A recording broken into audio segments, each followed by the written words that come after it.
Hi, and welcome to the Hancock Creative Podcast. I'm Shawn Hancock. And I'm Missy Hancock. And I'm Vinton Bain. Today we're talking about the pitfalls and positives of perfectionism and excellence. Nice. So what is it that makes people strive to be perfect or strive for excellence?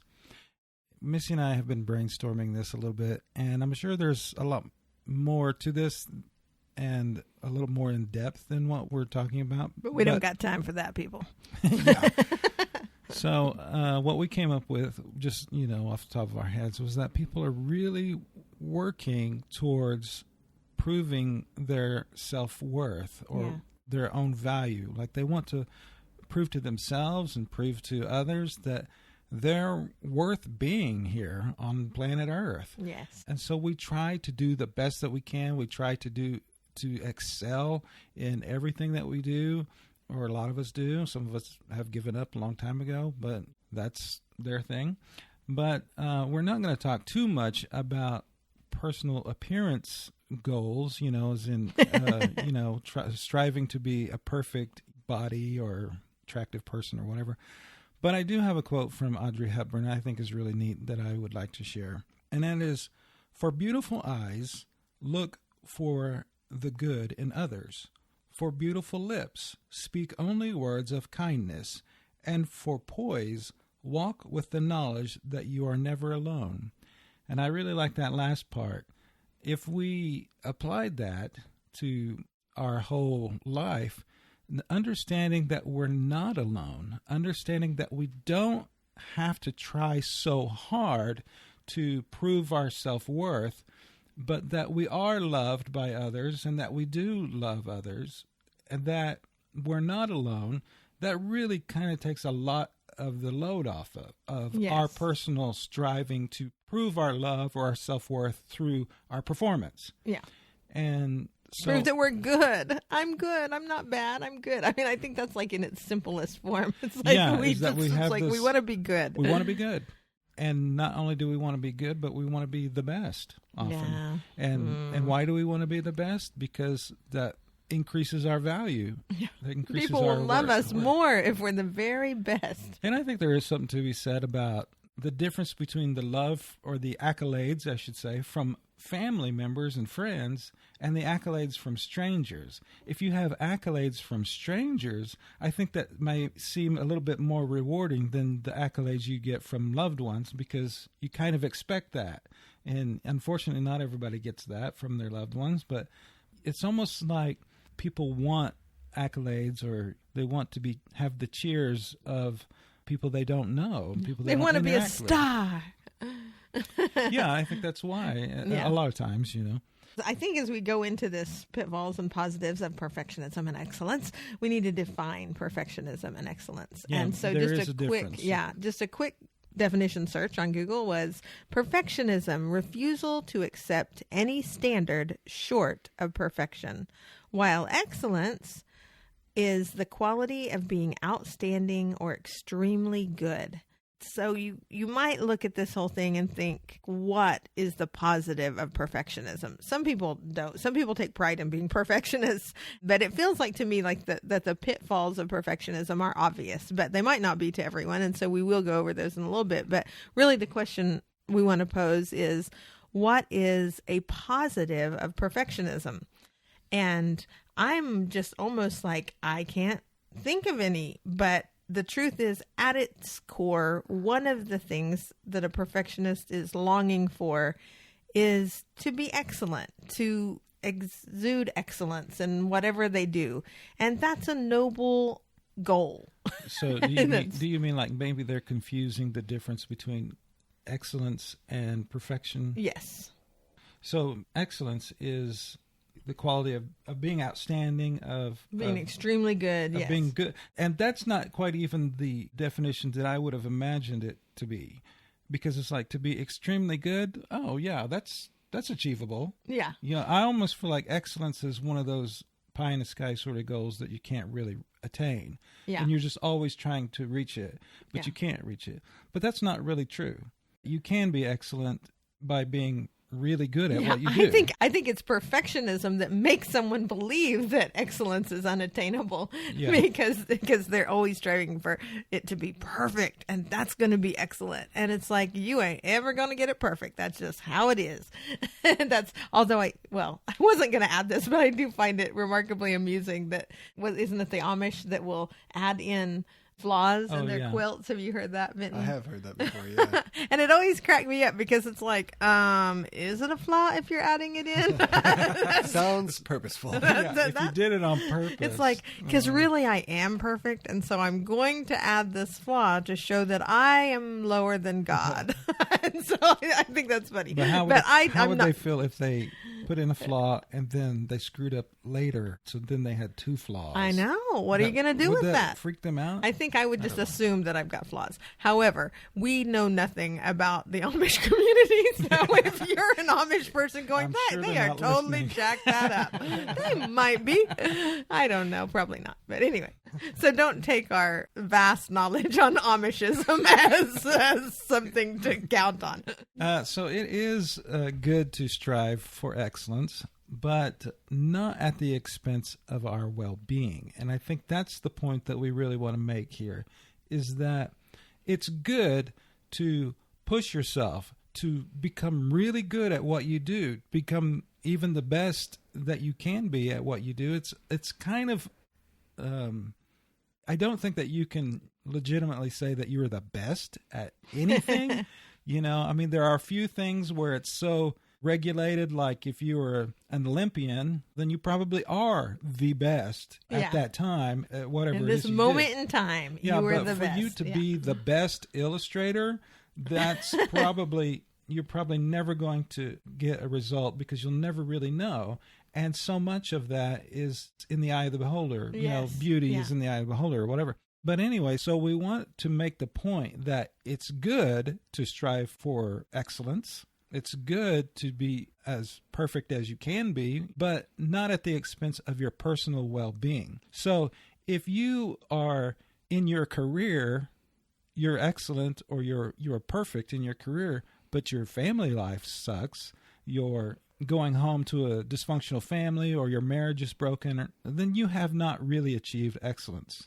And then that kind of sucks because you're trying so darn hard. I know, but but you're spending a lot of time somewhere else or in one area, working on one area, that you neglect another area, or even not even family life or marriage, but your own spiritual life or your own inner being. So you need to take time for yourself, as much time as you spend on whatever it is you're trying to be excellent at. So it's more of a keeping everything in balance together or whatever. Yeah. But one thing that we want to talk about is that we will actually sacrifice our own creativity for perfection in the pursuit of excellence. And what we end up doing is we end up blocking ourselves. Yeah, because if you are so hung up on getting it perfect, you're not going to let anything be released. You're not going to put anything out there. You're just going to block yourselves. We block ourselves all the time by striving for excellence. A good example would be like someone who is just like, I just want to write, but gosh, I just can't be Stephen King. I can't be Stephen King. So who can be? So they write manuscripts and novels and throw them away, or hide them away in a drawer and never even try, because or never even write them to begin with.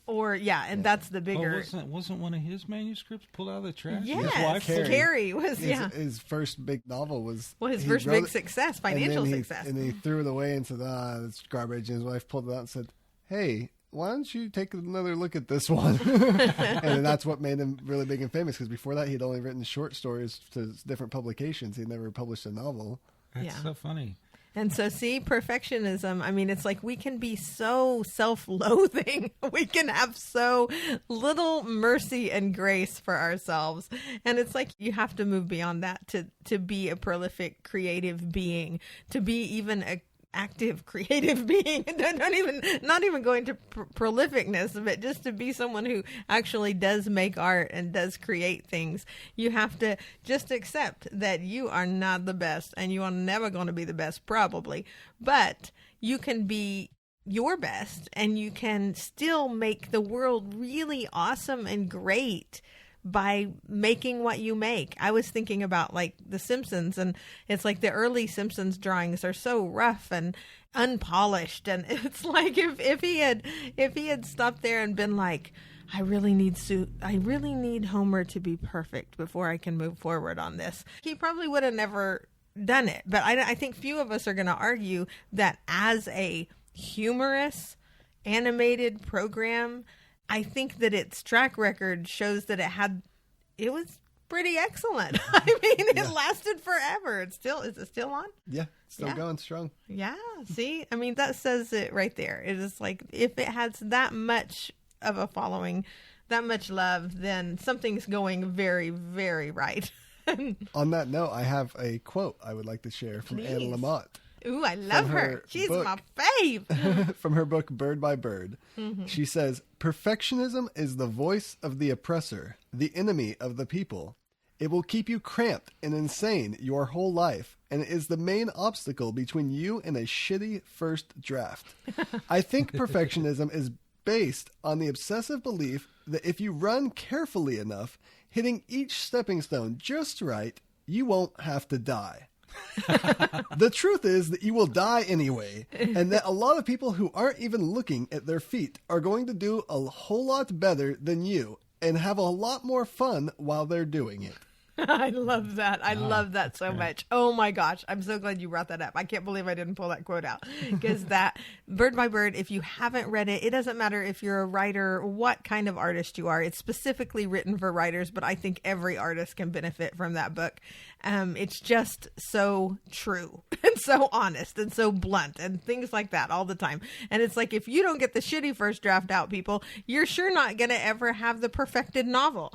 Another quote that I had thought of, just because we read Big Magic not too long ago, was Elizabeth Gilbert said, when it comes to creative, sometimes done is better than good. The only reason I was able to persist in completing my first novel was that I allowed it to be stupendously imperfect. And I think she went on to be like, I kept writing and I detested what I was writing, but I kept going.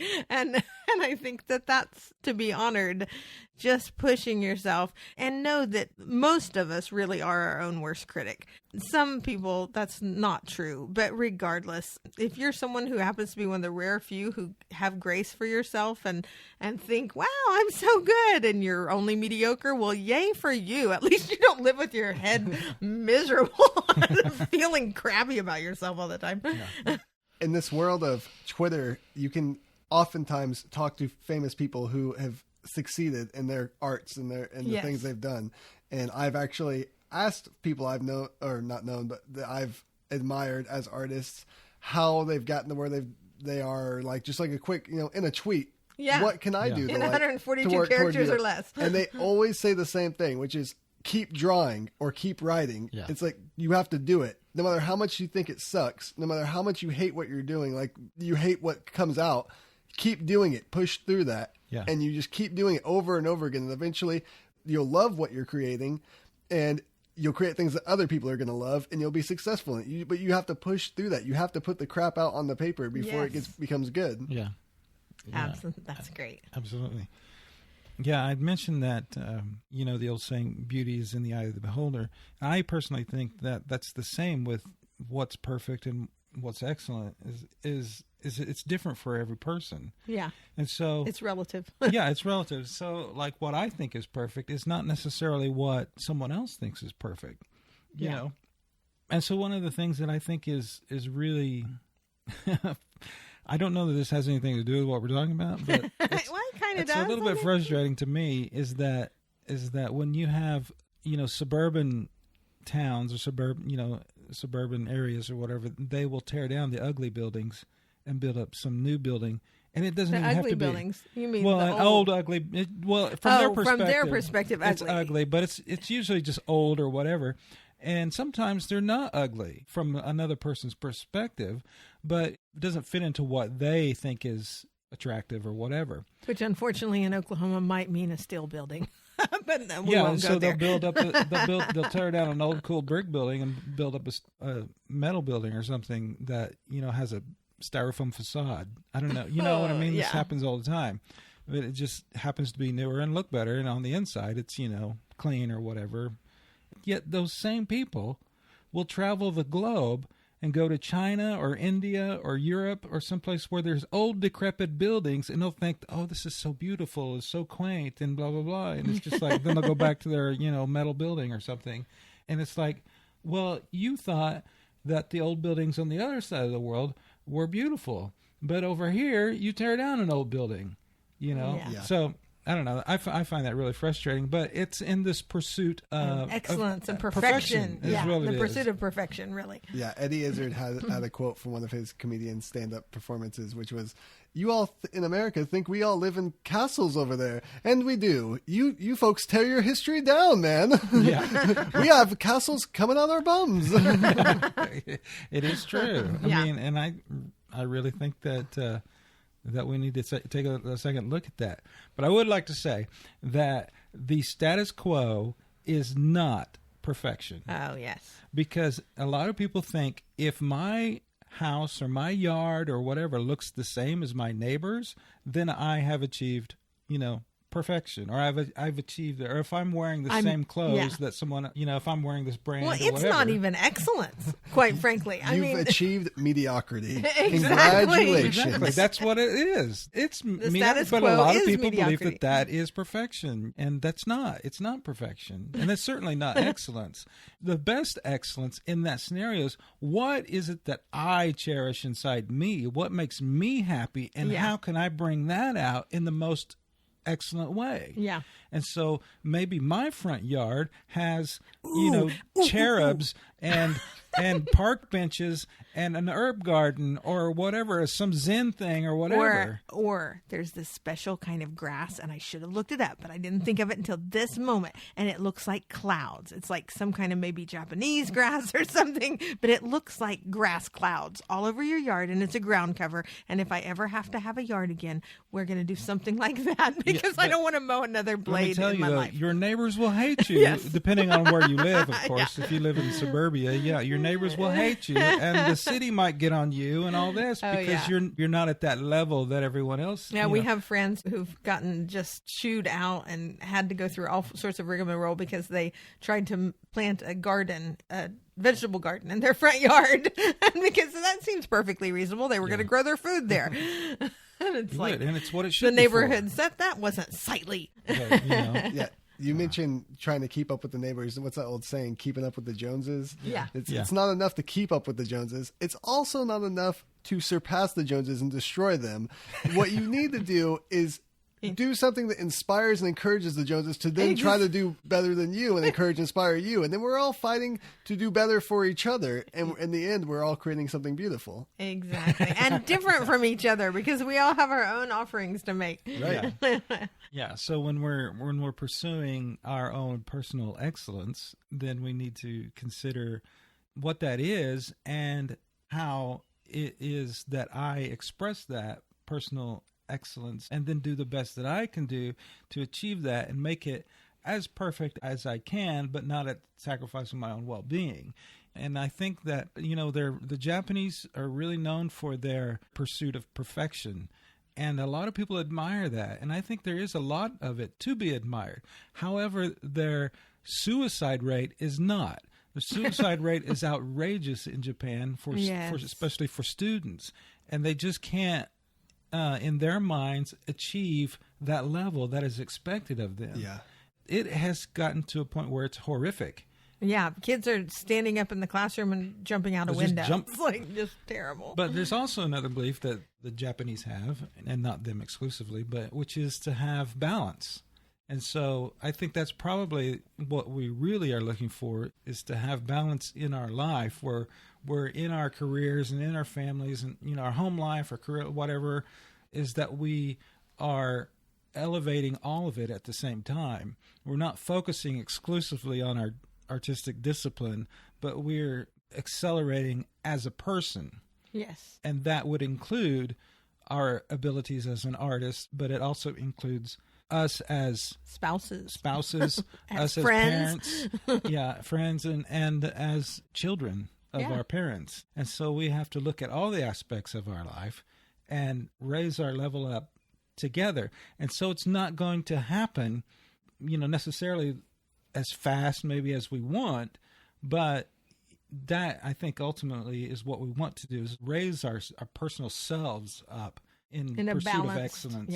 In a really balanced way. Now, having said that we recognize that there are seasons. So like, for example, if you're a student and you've gone away to college or you've gone away to study your art, whatever that is, then that is a season when, yes, you're devoting everything you got into that. And so there are seasons. But if you're like a parent of young children, I'm sorry, but the kids are going to have a lot more time than your artistic discipline or your career, or at least as not much. That you neglect it, but that they are going to require more time. But as your kids, leave the nest, then you can devote more time to, or even as they things. Grow older. I got to tell you, I mean, we don't have to leave the nest. We have 6 kids. Our oldest is 23, and our youngest are twin 12-year-olds.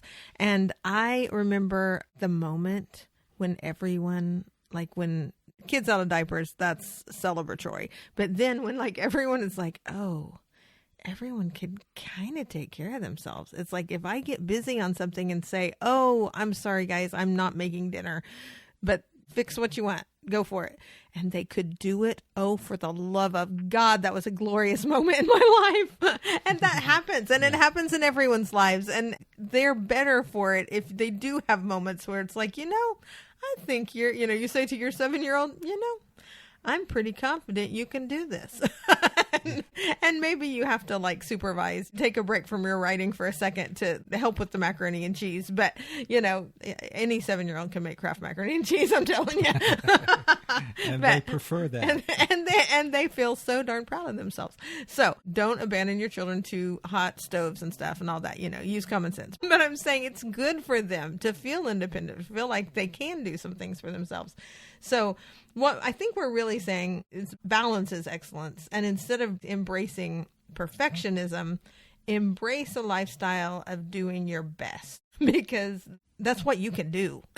That's all you can do. Yeah, it's like in reality, that's all you can really do. All you can do is do your best. And so we were kind of thinking about it. What does it mean to do your best? We make these little mind maps when we're brainstorming for these podcasts, and I'd written down, what does it mean to do your best? And I wrote my answer, and then I was like, okay, Shawn, answer this, but don't read mine. My answer was, it is an acknowledgement that you are not perfect and you will never be perfect, but you are lovely and valuable, and you not only have a right, but a responsibility to put all the love and all the goodness that is yours to put out into the universe. It is the choice to always make an effort to contribute what is yours to contribute. And I think it's easy to fall into a mindset, and it's really just this huge rut that I think probably I like to throw out false percentages. So I'm going to say 96.7 of us all fall into this rut. Now, I don't know what the actual percentage would be, but a lot of people fall into... That's the actual percentage, I'm sure. You just looked it up. I guarantee it. The actual percentage of falling into the rut of getting by. I mean, it's so easy to fall into just the busyness of life and to just realize, oh man, I am just getting by. And you ask yourself, honestly, and I do because my father trained me well. And I won't say that I actually applied this as a child, but he would always say, I'd come in and he knew I'd taken a test, and he'd say, so how'd you do on your test? I'd be like, oh, I think I got a B. It's like, that's all right. That's all right. Did you do your best? And I was like, did you do your best? And of course, I am no damn fool. Whether I had done my best or not, I was like, yep, I did my best. And sometimes I might have, and sometimes I might have not, because I didn't really embrace the profoundness of the lesson he was trying to teach me. However, I did. I really have never had a big struggle with perfectionism, so I think I can contribute that largely to his mindset that he put in me at a very young age, are you doing your best? And so I'll find myself as an adult seeing that I'm in that rut of getting by and then going, oh, wait, is this my best? And it's like, oh shit, no, this isn't even close to my best. I could do so much better than this. But sometimes your best is to get it done. Well, that's true. You know, Absolutely. and that's often the case where it's like you will say, this isn't the best that I could do, but I'm in a time crunch and it's done, and quite frankly it's good enough for most people, so it's probably good enough. Well, and depending on what it is, honestly, if it's washing your dishes, done is as good as perfection. The dishes are done. Yeah. You know, I skipped a quote earlier that I think kind of fits in that, but it was from Rework, which we mentioned a couple of weeks ago, by Jason Fried and David Heinemeier Hansen. And they say in that book, making the call is making progress. Whenever you can swap, let's think about it, for let's decide on it. Commit to making decisions. Don't wait for the perfect solution. Decide and move forward. You want to get in the rhythm of making choices. When you get in that flow of making decision after decision, you build momentum and boost morale. Decisions are progress. And that's, you know, a little off of the track of dishes, but that's relating to business because that's what the book is about, marketing and business. But that's huge in our everyday lives. You know, what you're saying is just done sometimes is good enough. You can always go back if it really is a problem. And there's always another project that you can improve. You know, you learn from your past project and apply it to the next one or whatever, you know. So you yourself are always improving, but every project doesn't have to be absolutely perfect.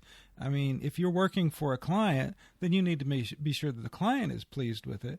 But it doesn't really have to be your absolute best as long as the client is pleased, because sometimes it's really your absolute best, and you run across this all the time in graphic design, sometimes your absolute best isn't even what they want. They want crap because they want less than my best. Yes. Because they have a different idea of whatever it is than I do, and I might think, well, they're stupid and wrong, but they're the one that's paying me, so you know, I do it the way they want it, and then in my own personal projects, I do it how I want to. And you try to do your best. Yeah, just roll your eyes and keep moving when they make their own suggestions. Well, I think it would look better this way. Well, I think you have no idea what you're talking about. So who's the professional? And there's a lot to be said about, and I had to learn this the hard way, there's a lot to be said about striving for excellence in the way that you deal with your client in the professional realm.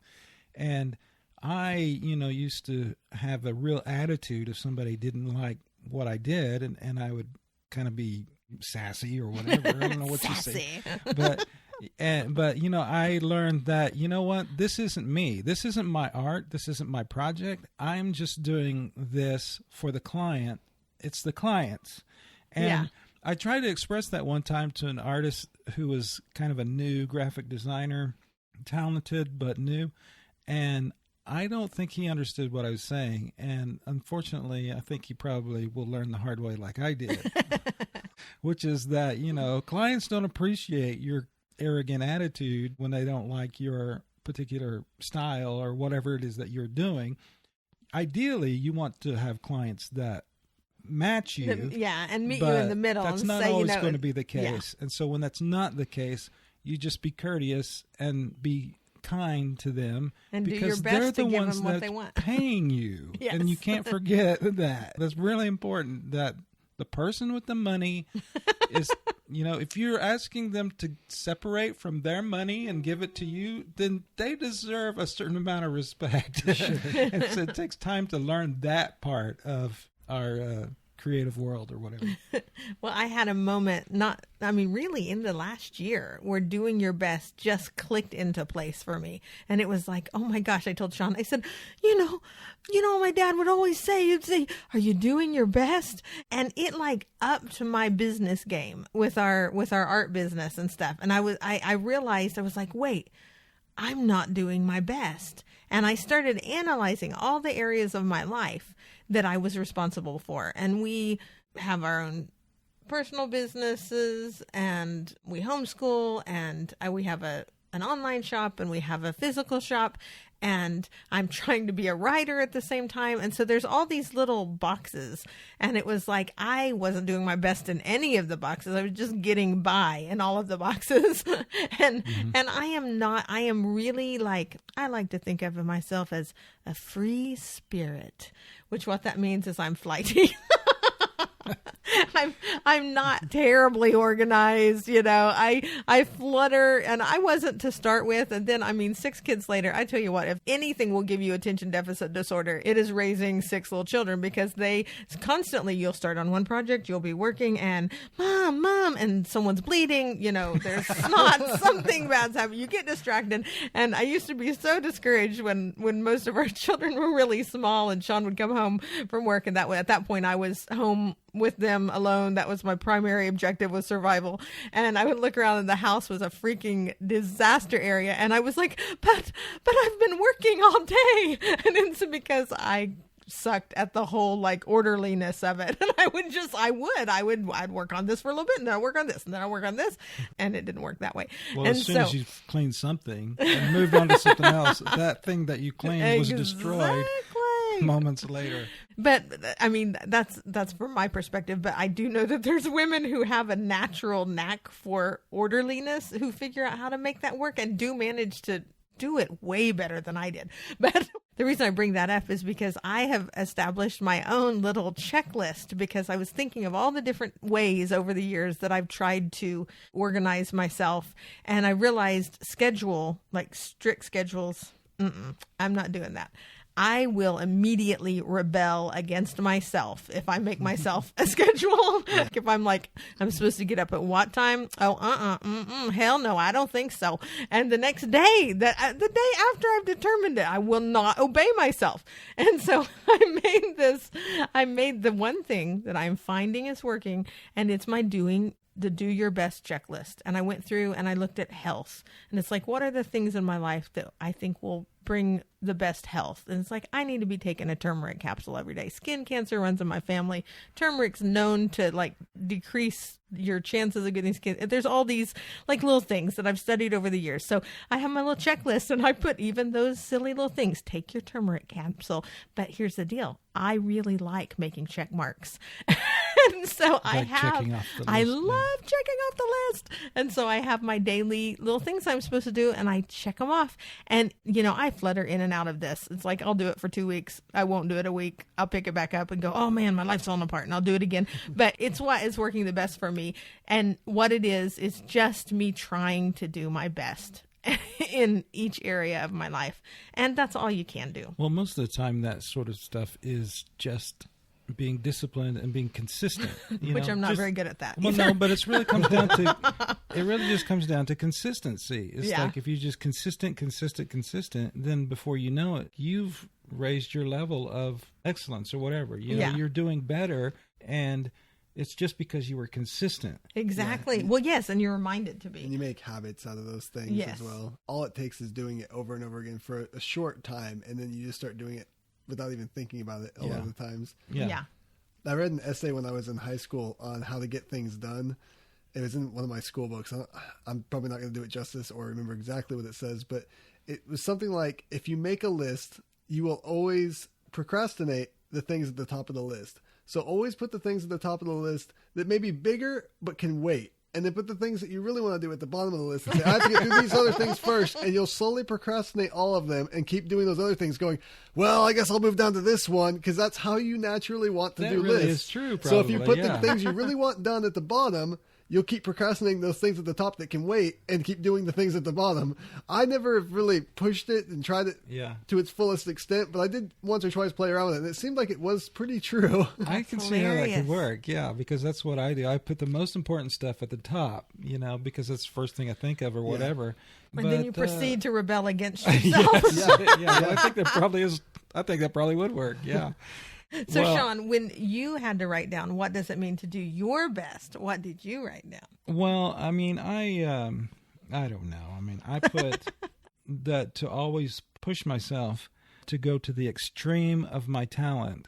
And so I know a lot of times that I'm just, like you say, getting by. It's like whenever I'm working on even my own personal project, I'll just do this thing that it's like, well, that's good enough.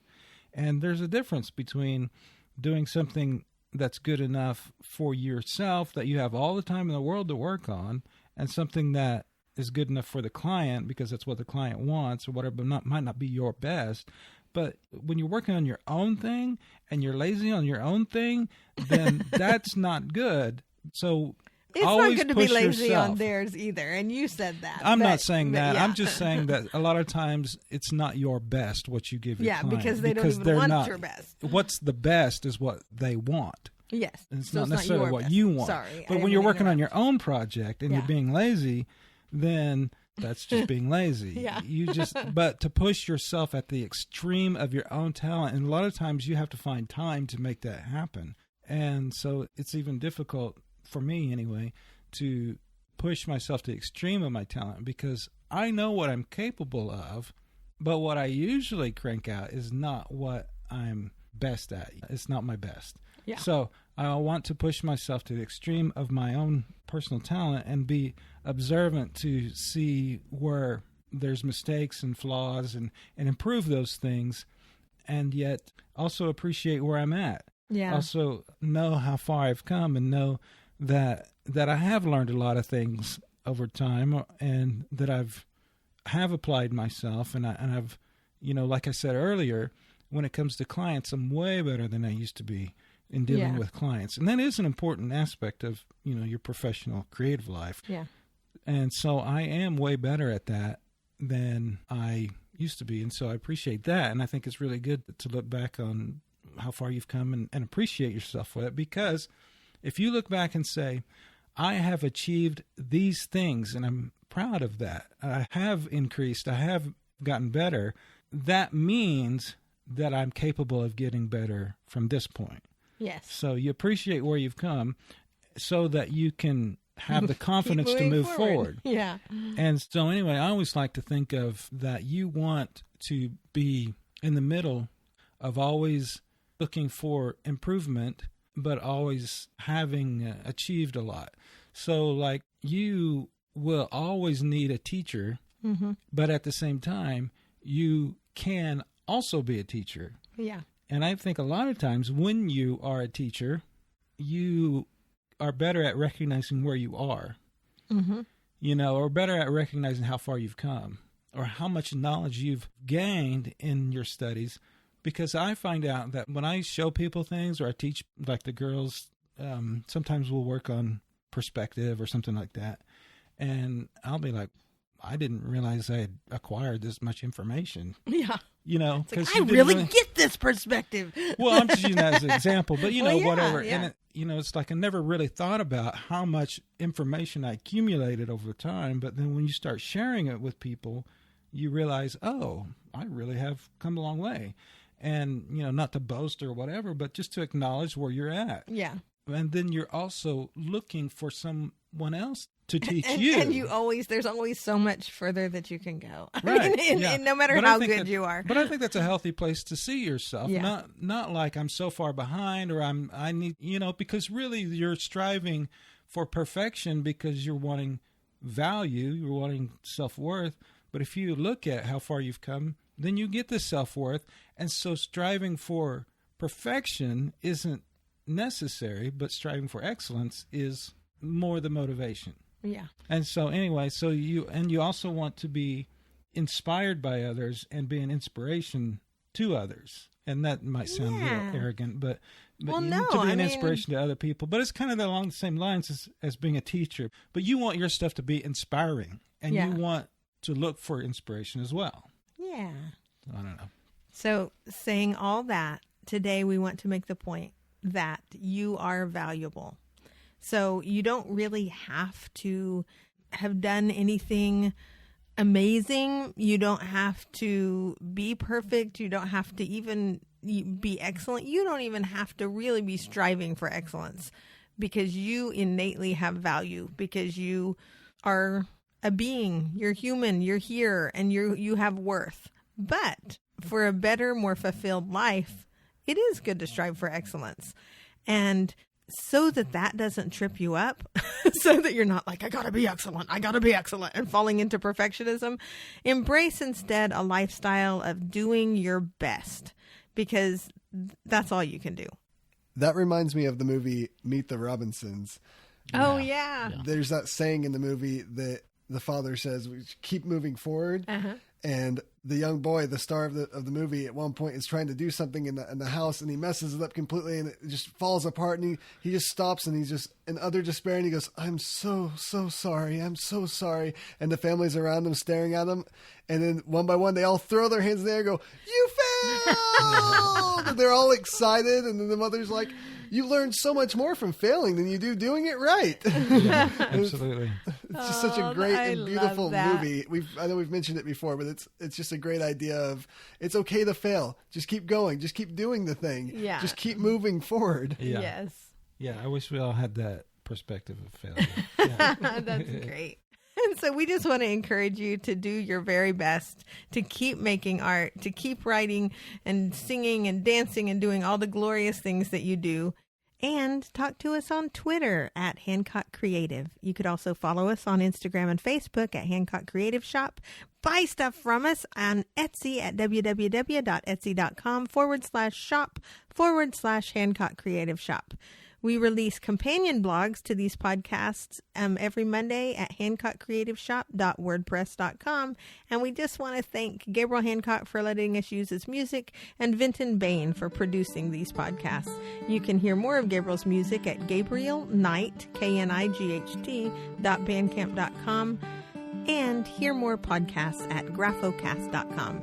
Thanks again so much for listening. You are amazing and creative, and you can do this thing.